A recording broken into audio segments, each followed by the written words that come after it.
好啊，欢迎大家来到刘金坚的王彩课堂。那今天这节课呢，我们继续讲解一下神海直落研究。那这次呢，我们对直落概率的研究，我们先研究一下这个号码区的直落概率。那么好，我们看一下号码，比如说零在定位档当中个位当中出现的概率是多少？1/10，对不对？一期出现0的概率是1/10，二次出现0的概率呢也是1/10。那么直落的概率是多少？对，是1%。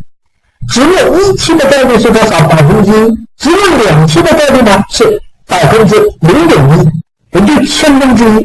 直落3期的概率呢是1/1000，直落4期的概率是10,000,000,000。好，那从这个现象我们可以得出一个结论：号码一般是不直落，然后1期直落、2期直落、3期直落、4期直落、5期直落等等等等。那有没有7期直落、8期直落？有。我在这几年当中我遇见过一次。那当时呢，我那个朋友也在玩，他说刘军，这个号码直落直落了6期，会不会再开行？我说会，买吧。结果充1000块钱，一把时还赚了9000多块钱，这个非常清楚。当然，那个概率是非常非常小，可能几年才出现一次所以号码，那么我们通过直落可以得出来一个结论实际操作过程当中呢，我们可以杀引号杀直落，对不对？